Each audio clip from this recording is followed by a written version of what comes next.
Unidako, iya. Nimbula ni matavi na katali mai na matavi o kani o ni sematiko mai kina do tali nei wasini ngonongo do tali na vitala no mai baka idoro tiko ani na nonto bata bata ngo na radio bulan do bata kiro mai vikin ta baki tiko ani saving ana bono ni sematiko mai kina ena kavi vinaka ni tu city and dai vikito Amerika katini ni singa ni bola kotoba Fiji Day, maka nuni vinaka tikani na nonta singa ke viti vikito Amerika ke na vivo tali so sangai katini tiko ni singa vikito maka nuni vinaka nuni bulan vinaka tiko kero mai vital no tiko ani na kavi vinaka ni kua ke na turanga na manindia na general manager ni tambana ni member services and Fiji National Provident Fund alipate wanga i rawai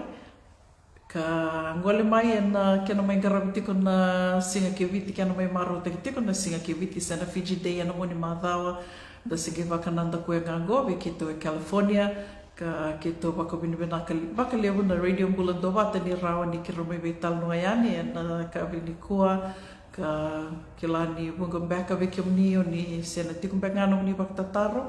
Buku talen back ngau ni abia ngole mai kina Fiji Day ni mani sega ni adara mai na buku ni taka ka koya kiro bako bini bina ketikina na viokani ni kiro mai sema roti kiro mai vital no rotal tungani na kavini kua ni bula vinaka mista wange rawai o kira tunga kiro ni uni ge baka bula tiku beira kara sema tiku mi veki andaro na kavini kua ni bula vinaka na nanda na lewi biti ni sama mai tiku ina manoni mo California wa sintala na bibo no ni barro to making na bioli bali ni vital no to mando wa mula ni kin ni wa ni ganaka ni takani grana na to ni te wa si no da mai maro ta to na singa ke biti kito wa mala mai kin mai biti na na kere wa mala yan mero ni to na labi barra rotaki wa si vive vera member to the town of Labusu Fiji National Provident Fund nakakana nito marota kana nora ngoleani raisuna nora tataro vera ngoleani na singaru kitu watu kinirara rola dimu ni sono rola tarotaro ndutu ni member tana town di Labusu kitu marota wale ni ndutu mai kito may biwa sa ito na rin na yung timinalo terus orang daw isukayan may matataro sa kito nita ka ni yang awalin na wika kito may biwa sa ikin na nito may tiko wala ka go. Pinaka berangani tomani na ni Rovital Noa ke na waktataro tiko ono be torma tangana ngono pinakongo me wakabidi pinaka kena be andi dauda de asena dauda kirto na leoni komiti karto mai bito vate tiko mai grave tiko kena wakabinaka na singa kiviti na moni mada sauti kela ni sagani karawa ka obetor kena na ngono pinakongo na buku ni radio bulan do vate na kena mai biwata ka grave sar kena wakabinaka karau talenga me rayado me kena na mata mai na vetambana ni mate ni tu eso karto laki suretira me rayado ramai ka wakabini binak tal tikena ni mai tiko rango batiki kenda mistali pate mate rawai mai na Fiji National Provident Fund sena FNPF au kilani goindo na kaindo vital no tek talanga vakalevu levu talanga na vakatataro maru taka vakalevu ni vakarita ni levu rayado mai na moni madao singi otingon na ngona ni songo ka mai lewu sartiko na non rakatataro na bukunra nga kara senga ni adara mai na Fiji Day rambe ka ni wasea sona taro ni beba karara no takin baka vira kara senga ni adara mai vinak taman da ona via viva ndite klani lewu na na do soso yang buat tapi talo semula kami biti ko si vivalai endo tutu ni vital no na FNPF ni wata bega na non dei lavo marro itu sabada kim sarwa tu beli ni tu member tu tamalan la musik Kira kain do na kamu na viva kan dita kito mantakina na numani lao sa tamada nila musiki maro retu mawina na numani lao indi tu na kena tutu wa lao kena tutu ni koko wa lao patake na kena ambiutu na vika me maro roa kamarengeta na tamada nila musiki kembali na viva kan dita bikin na maro tu mai na nomoni lao sa tamada nila musiki indi tu ka koko tu wa lao kena ni mai dava me katul sa wali chuni na bengo na iau sa na total asset base ni tamada nila musiki sana vi 1.01 billion 8.9 billion na total asset base ni tamada nila musiki sema wala ngaya ke to mai khadi ba na tumbu ni me dava na pa ke ba la ni tul sa wali chuni na ka lundu sa wali katul financially 30th June 2023 na tumbu leo vitu na pasente vitu na pasente ya kime mo na member sa kada na member ni tu imalani sa TV sa ngalo tu ni ka erote ni basa ul ka wanandra basa ul karo na milion Sandina. wanandra basa ul karo na milion ke waka enda toro na tumbu sa sa ni oti na ona na mbaki sa oti ni wili bata na tumbu kito sa soma na leo ni tumbu todo kito sa vivo ta ki vi ke muni na member roto tiko ni 0.16 ono na bilion ke wa indo ne bata ki le ki kina mindo rei na dada na tamani superannuation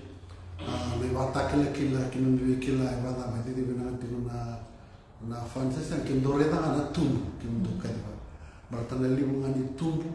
kima mi kadiba ke soma na Fiji National Provident Fund me da ben pona baki vareta kia ni la ko bina ka tu na ba tumbi la ko kina tamda da ni la musiki ni me kadiba ke na bitu na pasendea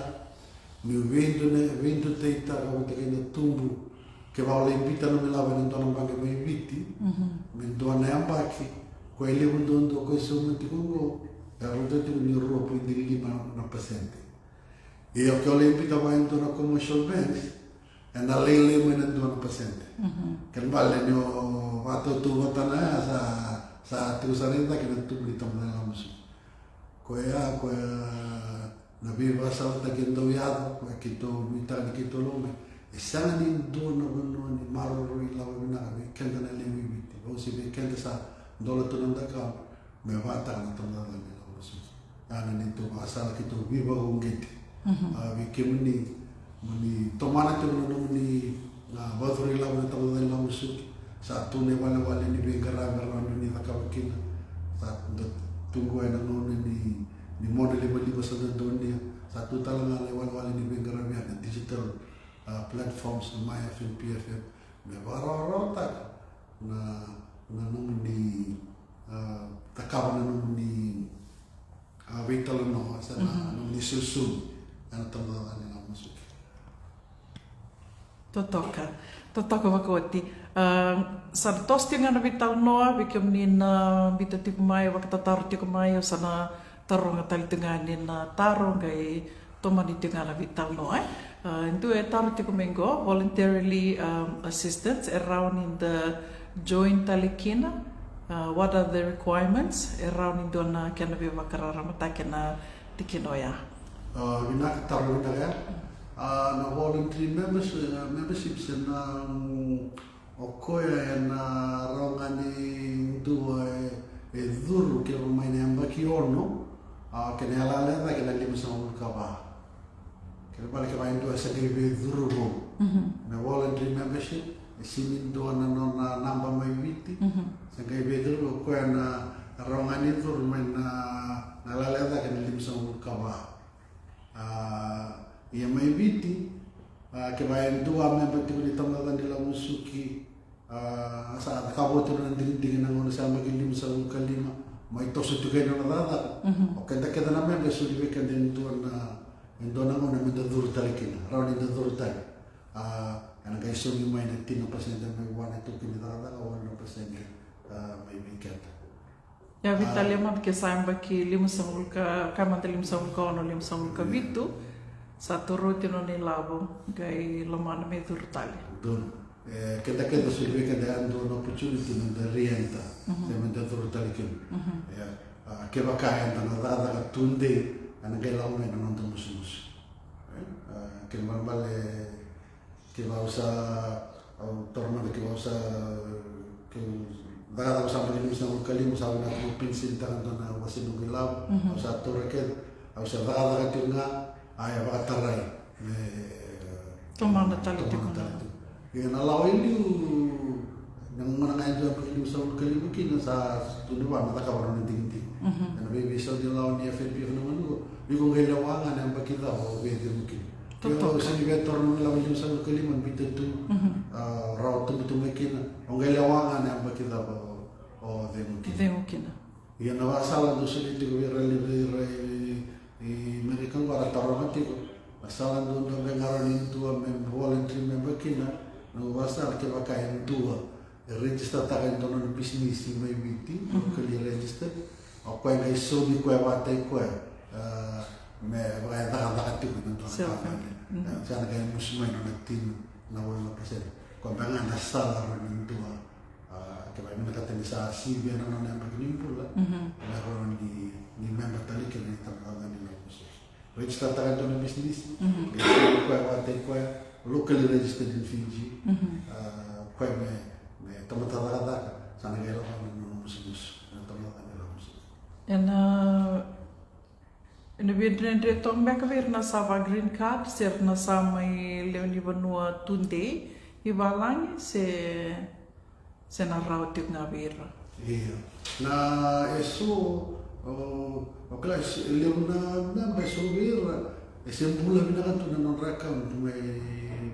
Arasa asini tor non relo. Na wasala na sudia vila.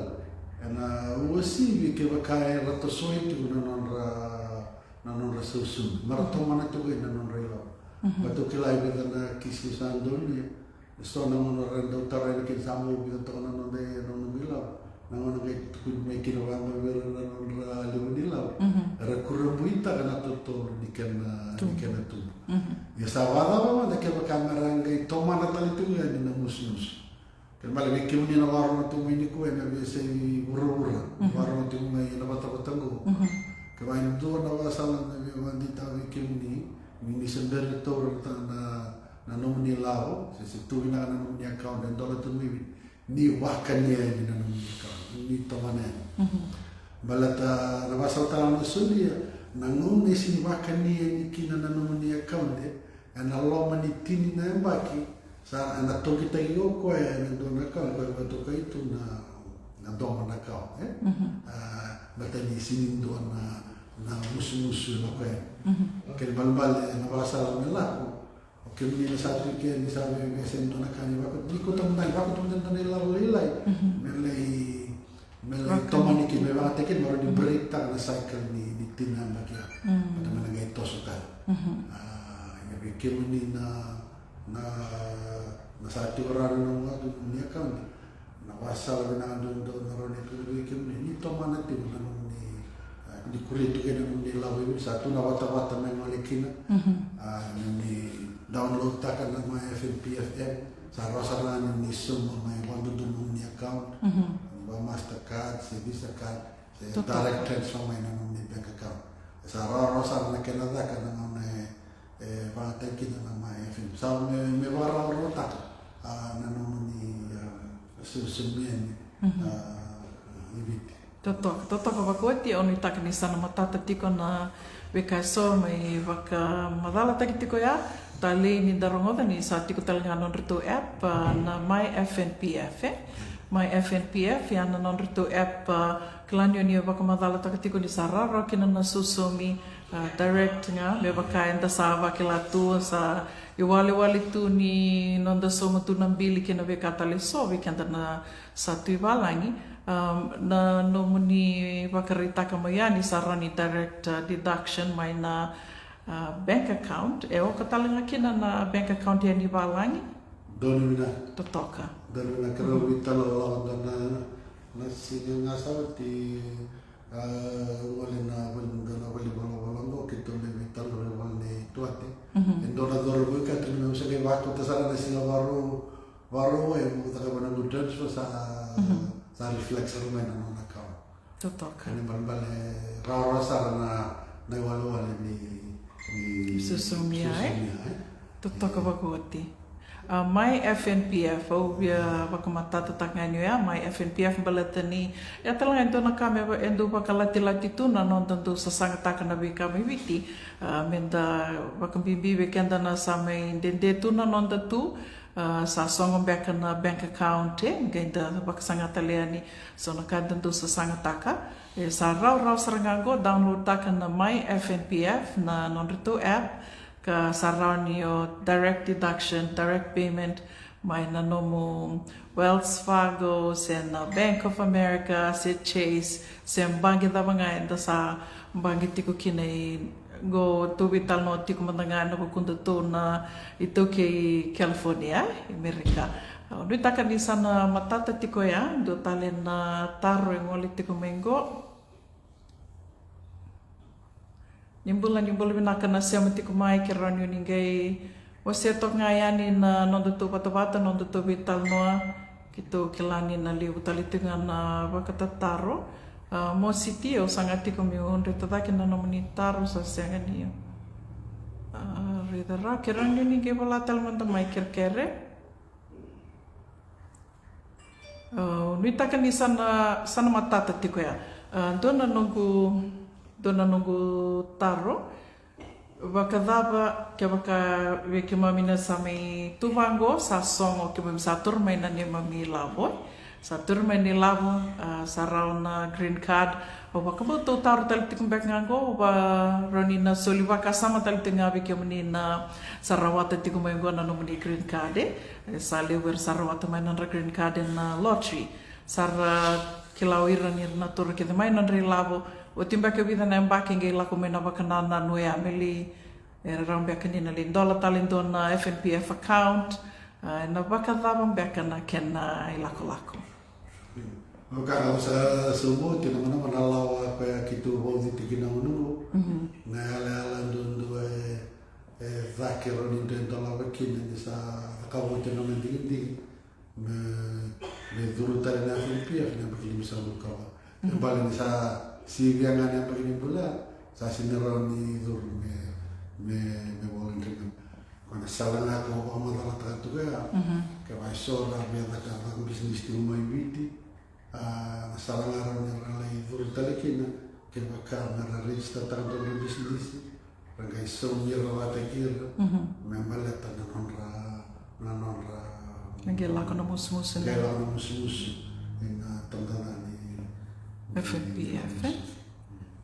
vinaka bakalevu total na targo wakadaba kendo e penisen tiko kanga ngandrava men nambau wakadurumi tal tiko ndo no ne labo kena no na account ni peniseni ena rambe kaya nangona sa dua peniseni kena melo kwa sa do na makili misalun kalima misalun kalima la badak na penisenia na lapati ko waktu nanu ding ron pension dulu se pension dulu rawang ay akeba so yang bagi misalnya kalima sa pension ding tahu kami pension sanggai takatiko may biti takatiko sa uti ana mo sa beli ding talikina raw talingai ding tahu kami pension ni se betul kilo nila o se baka itu ya ya batara ibu nang member tundi nama sahabat itu misalnya kali mau sarani kawan mendingin o penisen itu nga o cakap sahabat itu kalau mental kali itu mungkin ini tiap kali masih begitu di batara kau ayo orang talan mendingin tangan penisen orang penisen saya motor umum apa mendingin singrauna nyo sa penisen itu mo gay tomana ni dunia dia melitos lagi nanong pensen para tanwin din natin saya nang makakin nanong dingding sen ni ronito sa dakya yuksan ironiko wakaduri labu tingayani rani gain dua talen na peniseni talen na niwa TV tanai baki Wata usala bikini totoka yo wakadaba ngori ke bakai rasa taka tunde itu ngamai biti wakadaba ke bakai ni ukilani lebu era satur peniseni sarla ko mai balangi mai tomani tuna taka balangi wakadaba bekaya rauni ra tomana tungani se dondon mernalito ya tak talento na bisinisi me bakau ni apa kerita gitu ya. Kaya sana na nagsabu dondon militar ni mesin rawa bertanah mesin matara. Nalang gitu kena FP sana rawan di lintur tadi kai takam nakau apa tadi nomor kena dona bisinisi. Bisnis Onita ni sa mata tiko ya nausilika ni okila ni sa vendente toka na tiko Amerika yang ana ngoni sale roni geli tomani tali tikina ya bile ni register ndo na business me biti bakama ni so mi kemni tinga gerani la ko tiko kiana musu do tali na peniseni do tali me kana taro ni bakada bakeli ya ko ya sa o bia taronga talinga wakatapa tiko meka na ilako ni kena dusumi na ilawo ni mate ni dua mate dan kilau na bita na paki sawati wale garaba na nonro na lenga ni na las do mbek nga nondolo na ilawo ya sa wakataray na ngone ya ese ba tiko mbek nga ya na ngonongo na taronga na taronga na ngonongo na bego keni que kain dua mati dona kan na lani tu na veio kan di tamanho veio se veio tini immediate family se na guerra de sul vai rono dorunga na que ala do sul kan vale que vai no le rua rabita di veio que na mata nei rona wasa do io e ti guardano indo na fome na quella le di beccara quella motivo mi sembra ni era un lavoro na memba ma lavoro te che ricchi na che vai in una lenga tu cosa vai ma na senta che indo na fome na na memoria of administration ma rendini ta che no dei che vai na cadili cosa non rambula menandua menanggarap na somat na sumito ba na matay wasang kawan na menanggarap kini na somat kalau membalik na member of administration sa saya tagara tu ni sem politiko digita ko de nanggarap na somat kaya na maniado na somat na ilabaya na ronundul na release ta gibi na sulimay malenggarap kini somat kelaki na may binti sa nona asal kain tanda ulebi mo kini sa sinindo ay garap na soma targini yo ko go kini bala namme masawa rote kwete ko garap na soma te ko ili mo bi wakan ya dolo ko ni mo sa to kini matargini ni kare na talan ni lawa rondo ya ke kaisa ni do asli ni bala na tu namme na fongo ne lawa na sinero ni bitumba sandi ne lawa yo ko ya talan ni lawa ya ninguno nga sumi kina na tumbo na doon ba kina katul sa mga tune na matay ni musumusyo na dagan doon nga na musumusyo na karoon na FNPF na special death benefit ko ito sa mga kalima ng doon tarman da kaya ka nisawat kina sumi na tumbo na liwin ng mga kao nisasumi na tumbo doon ng doon na musu ito sa mga kalima ng doon sa mga sa mga kalima ng doon na special death benefit prima que manikadini ko sa nung bulay na loman ni ampakia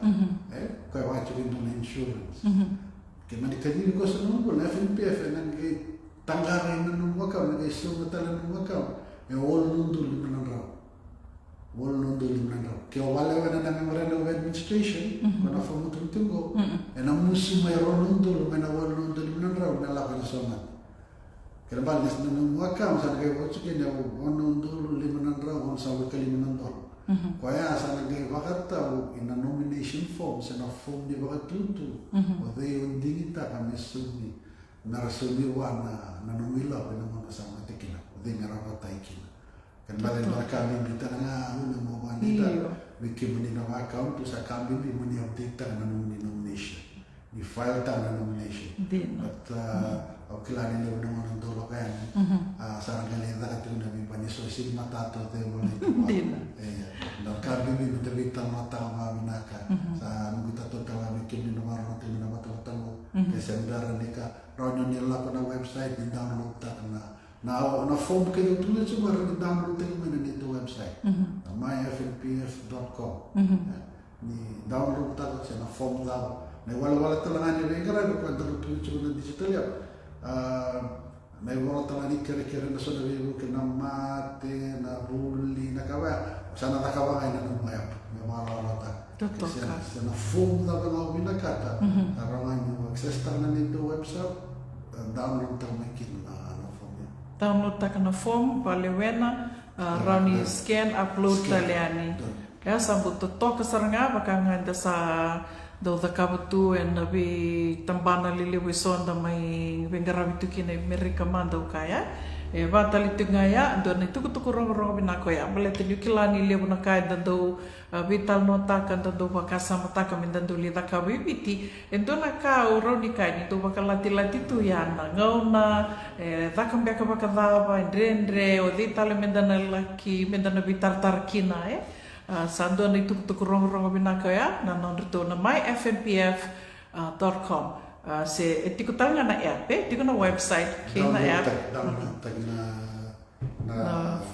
app Play Store Google Play Store sa Play Store download ta kina totoka o ya dona ken dona ka o yo matanga pakatiki o ken dona ka o ngandreva monina na numa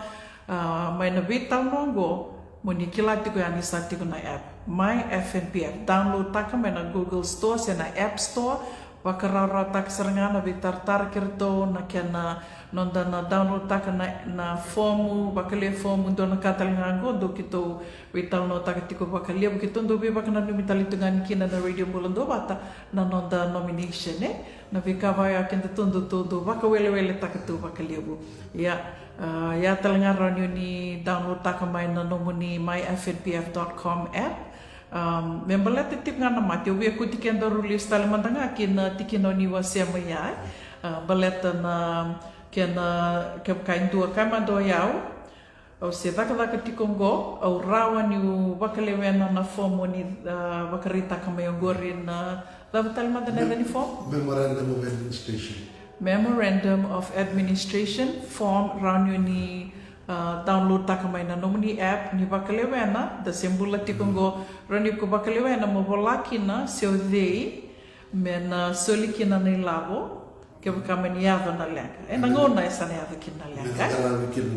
mena garavi kina na somate bakana life insurance bikamina da usema mai na radio bulando bato ni na kilati ko ni gotalganda na tambana kitundo we buke no bakalebu na radio bulando bato ya na life insurance and funeral funding final expense coverage and dona itu kutu rong binakanggo ni da sami rong da ni ko ni tiko talinga ya raunia ni download takana fomu ya ni bolaki na seode mena solibuana lavo enangone sa kina lenga mero ni garabu kina na nomunionga ya nongo taro ke bakain dua kamada yo saba kelewena na fomu ya mena solibubengo na ilavo ya nangone saya kina na lenga ese rawati ko nganir to la ko menangone merto na mai kerea na ilavo membeleta na onga sesana senga Kalau sahabat na tigo na member administration firm ni sa asumnya sana sentalin do aron ngai kaya no dulu na ala tak sahabat na firm sentalin do bertemu tu bal ngai kaya mituri labotal dina nga ni na memorandum of registration ya na nunggu labo ya o sulia member letiao ya na non to na mikir kira to na mendri mikir nga non to labo nga katikir to nanogo tariti ko balatal nga ni gondon tambano bingar bikina bakili wike ni dato kilato na rono ndoli ay senga sartu nga ni vero rau ke na garabi no nga duombe ka no vital no e sati ko seno bakana nanu mer to so idake na rono ndoli ya sawo tu ni so no tutu itu quando so na tarolo no do tulban na lawe ako tigo tenga ki na somate ngai tigo tenga ki si to kuni malai Bata ni lorai na tamada ni la musuki, ni lorai na kena inaki na tamada la musuki na kena maroroi na no dei la, maroroi me baleta na vaudi tuina la na dava ronitori na dava se. Na ko purpose ni tamada ni la musuki, na retirement. Kaya do so kina na Ronaldo. But then na kila na jurisdictions ni FM na superannuation sini watarai kina na matagal ba may viti watarai tu kina lima na euro ni tu etari la makina na mate na buli na silada kana na employment na biba balata watake na wale ya ke ona raida na superannuation talle na biba no sini watarai kina strictly superannuation fa Dona mone arroz na bulkatulu tu di barang kita meta kama na bibisa sa reform takin na FNP. Arroz na bulkatulu tu na yao. Indoor letter. Kaya sa may sa ali may kina sa ni we ngani di sa bindoni kanina kaya to ko kita dalam musu. But ni sarawana takatsunga namin member elector may to banon relaw. Namon ra bidin mo kina sa tagibiya na nila mo niya. Kaya ako kita dapat kina na bibisa. Mengonang na member kaya duit tunan nakam tursa ulang pasenda roda tara sa hujan relakam nabi sa ulang pasenda kuasa preserved for your retirement kan bal nabi kita pun lima na yawo tun siya pernah tara na tursa ulang pasenda kaya nabi sa ulang pasenda sana maruri tu batambing do balata na non volume balata na inaki ato yung kinatambal mo siguro tinkan yung sa ulang may batambing do na kaya maruri wat sumuni wat tumur sino dela na ukuni ningon santa tem de mukina sa senki ni rana na dakdaka yo nugo tarunga do tanatargo autor binak sarti ngana tombano ni wasia mengor tikino ni wasia mengor na usutu ni Fiji National Provident Fund member letter ngona ya yo wakadapa ni ke bakais walau ya ronondolo mena soli member letter na ngoanga utia yo ya na nongo ngaya wakadapa na kenapo baleta ni non retundu ilavo me bukir to en ken garavital ngana nongoanga rawang beka ni dona vakasamoya mertus me soli tal nga bakala liberto ke beka kama darule rua royali manandra o sertole tolwe mengili tomana na rono dol ka usa biuta tuya rawang beka no menirai net kida kita sabi gomo te sono matutu paleta sarangana na kami marita drumigol me bakangana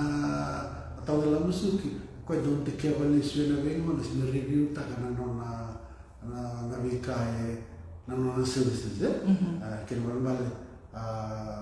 do baso komuni maya na ngona kita na mai review ta ke se ke don te ke vale stan ke vakae na numi me toso dake se toso sombo aqui tu na de marota endo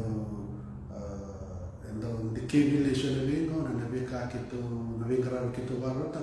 me soltava só na nganda se só na mga tutu itu laptang nama vinaka totoka bakuti vinaka bakalebu ni sema tiku mengor ke romai vital no tiku nyongo ke Mr. Alipate Wangairawai and General Manager my Fiji National Provident Fund vinaka bakalebu ikum ni na sema tiku mai bekum ni talitunga na bakatatara tiku mayongo Yo, belum pernah ke Israel King, anggo kira vital notikan ni gorto, bisi kumai na Fiji Day, California, kira vital notikan ni go Santa Rosa, au bambu tesar sumeniana nomni bak tataru era ni rangol me balangi, do tali na taru tiko ko, au sa email tiko bak vida in FNPF merito viso takana nogu email, ena nogu FNPF app email. Sa via bula bango na nogu email tiko yani senga nindona ka esedaka kina da bakaran ni bakarita kare me ningai na nogu email address na alipate@fnpf.com.mj alipate w lowercase kende alipate w at fnpf.com.fj o keren meningi wako tentang amewio na email kwa ni asa wako ditu na FNPF na roni na mo dilistar kina go ibi tu mo nagele renta na no ni watuta Benaka. Sana gembi talitu ngani na radio bulan do wata na email address we kemuni na semati ko mai na kabini kuwa do talena wakatatarun ko membaleto reunion ni wakapata takamanda na nondra rawani zuru ira sementola dona nondra account ira na bakiono kalakdaki binak maybe tindo binakadiki na nondra tax identification number nondra birth certificate rakoteni dona photo ID sana gaya rani administrators rani tumbutumu se kwa na guardian na rani zuru nangwa na manya bakiono nake kwate buki na marontola sa na mai na kaungo ena buku ni non rabi buki maroni sumo wate ki na sabli ato buki na buli tora da ki na sumo na non itu tu kerma bala kai na kati ne buli su sana na tax identification number watu na photo ID wata laki no ko na guardian se ko administrator ni tubutum administrator tarajun na account dia saya wala gaya na ilawongo ni nangay suldi ni me vaya ta kina mo sa do kina pakitin ka wal mo sa to kina magultor tordak kaya naman ni sintura sama ni sa akuri sa tunay manaliwa ta kaya na sale sale tatakin Ken balbale nangonera bakale fome kina na bakiono o iranga ni tumbu era na bakani tiko yani do talingo na account ni company ko eroni dola na FNPF e bakayala nga kina sole proprietor se sayalina ya bakayala nga kina as a sole proprietor na business eroni you can run your register and do man business it's a private limited company sole proprietorship na partnership ni sa business ni saya register na FNPF kaya sa wala natin tamat Totoka. Nitaka ni sa sumaya no ni baktataro do tanataro ko bakada mbeka na wirna boli property boli mbeka okila na vida na pa ya si dut ko nga no na si sanga bulu ne bakisa sendo ne katolu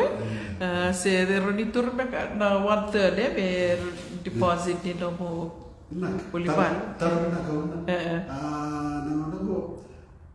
kau tumiti ko na kenala na ba wasa ro tu da kan 200% na general account 200% Koi boleh buat ni dulu ni FNP apa ni bakal buat tu statement na negara tu nak kau nak dulu itu kita na housing eligibility housing eligibility di kata-kata kita mana kena kata-kata na nung selalu na pasente mana general account sana negara ni otara itu selalu na pasente may labit selalu na pasente ni president account nakam ana muna ndondo nga watara motara kina president account bala na suli ni gani saban ndo nga na ni suli weekend ndaro ni excess kina no president account no 70% 30% of the 70% total will be 70% totoka which is 21% sana nga may 30% in general account total of 51% asa buntu tina na itu rong binaka ya Kaya ni de vanta mali no mudao ke baka ng tonang bangi. Sabi ko sa kahit yung taran mo vale sento ng tingin. Oni tak di sama tata ya sabun dundi na itu rong binako ya. Lebu sarti ko na baka tataro ya baka matatak ngaya tolu sanga bulu na pasende ni no mubitu sanga bulu na pasende kay na tolu sanga bulu pasende ni no mo don ro na pasende ni tolu sanga bulu na pasende totoka The toka wakaoti, so a total of like 51%. 51%, ia nangone lako ni kina na nominee statement na viambaki o ni na reda ni ndobo lai tuku ni kina na nominee housing eligibility. Wakatapea ko nangone karsati kongo Amerika. Rauni sena na liduru na FNPF. Ke wakahara dual citizen nangone ke wai chuver passport ni biti. Se rau nga nir na duru na ngone au ni taka ni ke makaira dual citizenship se tiu ngavira na passport ni viti au ni taka ni sana matata tiko ni ana ke na somitika ni na wakatataro au ke lani sa totol sar tiko na ngona nungu turanga nungu kango sana buka tali tiko viti na kabini kuwa ka upa kabini binaka kina ni dona ngona mai soli me kiro me vital no en kinongo sa tikungo na nona email na gay tali tuk nga yani en nonto bato go ka au na gay baka wili ka talanga na tar ke baka wadalate so na nomni taro na gay biuta me na gay email takabua na nomni baka taro una o krenga moro ni vi wadita yo kla ni le rando wata taro tu na bono e watu bila tu ki ta wadala na investments ke vai dona ka mona vi wadita ki na tamada ni lamusu ki tuwani tuwa mata una bono e watu bila ki no kla ele ke ni no barro to mingo na sena sutini ki la yesu se lo ke to watu bila ki no mo ha vi wana no mi se mo ware ta vi ke ni bala tenile u esana ni ki la dina tamada ni lamusu ki o ko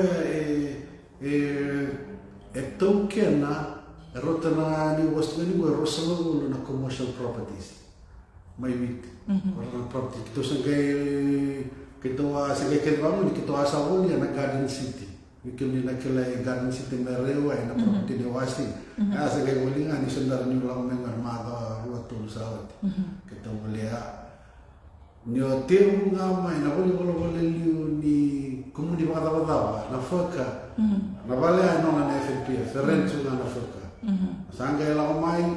na hotel na Holiday Inn na hotel na GPS token na FNPF tuntoka sangai la mai na to pala mena mon sala na HFC bank e mitso ko kalimna percent de token na FNPF ko sangu kalimna percent na trust sangai la mai pasina mena HFC na Dolphins na vale na FDB tai ana property na FNPF sangai lang mai ni mo litso kay mo sala na Victoria Pereira o la ko ina Mercury House sa Kibere Wales na skuna pa kita na National Bank Macau token na FNPF lawan wala lelu na surgery na Queensland aki ko dutsi na surgery ni Bakani liu token na FNPF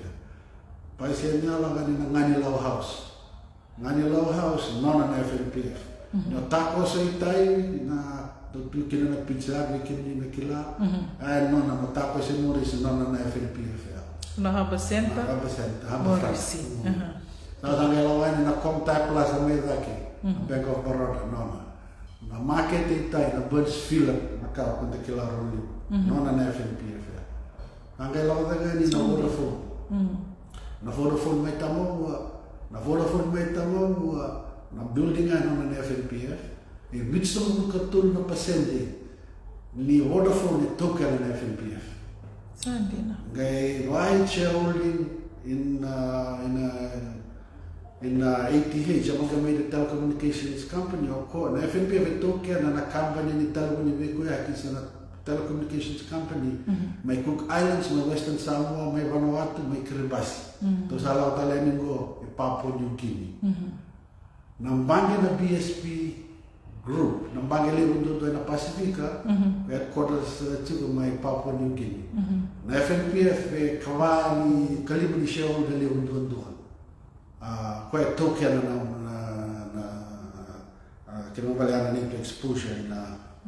finance de kitu share holder lewun do na BSP kwa token na BSP bank event sangela wanya na Coral Coast na hotel na Fijian na Tondola na golf course na Tondola dona tela wala na Tondola tikiwa na Yatuli token na FNPF na FNPF sangela wanya na Merit in Mombi Nere dia nona na FNP. Santina. O sangkai lawa ni Danarau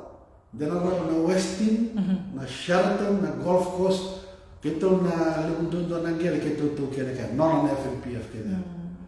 Lebundo tu ni tu ngere tu sana bano. Na company na Fiji Airways kito sangkai kali mangango ni kito asawa leo ti tu sana mulu point di sai baru na persen. Na business ni Fiji Airways. Na untuk pamadalata na ako na nito boleh ako strategic decision bala tu saware tau te na hotel kito token. Na dapat ko tamen na sarwa no may bakatawan na hotel. Ara salaw ko kami. Sine nga may na ko ka sine na hotel. Rar tu boleh na hotel hostel may na tu kito. Libo na tamata ni sine na hotel libo na tamata rada. No na ko ko ko delusi sana. Kaya dota na tu ga babale ni token wali untuk na share mana matin tu kena FNPF ini sebelum taruh video ke kendo nanti gua apa lagi kan balik nak kita tu satu kali tu kamu tahu nak lawa kita boleh kena kita boleh kena tu semua boleh di saya baru proses na FNPF gua mata tata kau ya na usutu ni na nambula mana pakai tu bila macam Sindang betar bila kau main balik bawa dari tu dari lawa yang nampangi, nonton ni bawa tumburin sih, kau marah nyesel mati, kau nama tanggal itu, kau ya kisu, karena nama itu nama begitu semua dia, kan balik, nora tiki bimbi itu mana FNPF, nak kena bawa tumbuh na investments, mereka don, ya ubi nak katakan ubi bawa di teh, kau itu wani satu ngawa matau, yang tahu kan due diligence, nak kena low reba matata dingo bisa matai lalai merawani barni kita dari kalau yang dorong di waktu bilau begitu sana redara na riko na tabaronya akan na marong hitam begitu kina na nila na Totoka. Kena baling aya na kena komunike ngaya ni komuni na setiko na FNPF oni to kena ketu ya. A piece of the pie of each of that, Dono ina. Baka tiktingo. Atla di sa kali kenta na member ni tawani o kenta na member di to la so na token. Na veia ko sa. Vinaka vakalevu mistali pate wangarawai samai balam sarti kuna ni rubital noa ka onitaka ni beba karara matek sarani vakalevu bikim ni na lo matar tu kelani donangon balawe enda lo matar tu salamatu tu kena ririko membeleta na non de lavo na non de bisinga di mataka belete anaka kete enda bikin kem ni mandan tiko mai biti na se taka tiko bakalewen tiko bakaduruma tiko bakaduri labo tiko kena FNPF batu ya na bakanana samai daba tal tinga kena ni rovitala noa au via toka rua taknga na bakatataru kede ko sianga ni terongi rawa be misto gerewa ni kua ona ge bitean ona ge email takabua kana ge bitalangani na nona email address ke na website wakatelaki na non tu app karaunyo ni download taka me bakarara taka na bital no bitartara na ge bital itu ngayani na non tu bata batongo na radio bulan do bata do talang bek na kani via wasia ni ber ni mai dava na bital no na yo ben tor bundana na go mo ba binaka ba si bi na bi begitu ni tu tiko bolingo tiko puasta na kampanye na divine tiko edi na kampanye na mula Fiji Care Patkira ramadi bitu mana sawanga mas tapet tu reke na leni na mani bitiara mai wibu ketiko anga senado tekena na tim ni arabi soliti mai kitu mai begara kitu tali tasa jata na kana non bika witaki non amra sikuti mai ang betor tangana mo na ko bina tekira non real binaka non bika witaki be wato ken ni mengkara rawanita yana kiwa ndu benga na taru meu sama tekena ndu bitano na ubin kana mo biba ditetala na mamdila na tamada nila musuki ko ay maro mesa tuna ba binaka ni pure kotori tu na la na ituba ni tu na tamada nila musuki ituba ni tu ba mata maro ya tanamaka na nondre la na le ko ngana ubin kata mo biba ditak ni kako suti ni lo mali plan le ni tala no ni doroda na balata ko ni mo len litor de la sana waru kesur na dia ni ala di kira na ka ano na tamo bi mga dita ini ko na no ni la berta na musik maro ri ba na to Vinaka vakalevu, anda mai vakarong tikavi mistali pate, wangerawai, General Manager tiko na Member Services and FNPF. Kendua, tiko moni na wakatataro kina, moni na wakaritakang beka kina na nomini wasakunrukun beka, sa ko saraganda bitikunggo. To kalonga to vakalevu dito mai sema bata tiko na singalevu ni ko ai. Sa vakunu ni vinaka talitanga radio bulando vata na nomini lako listale. To nagay-vital no talitiko ka baka ni talitiko nga ni na veyang baki sana sikotiko mai sikotiko mai na FNPF pinakabakalevo na siya matiko mai au sana solikyom ni talagobi tupe na nonde wasiningo no vata na veya kabi radio bulando vata no ni tokaningo uno boninda kuwa nagay-virungo din daw mo talitiko ni te baka diang to komanda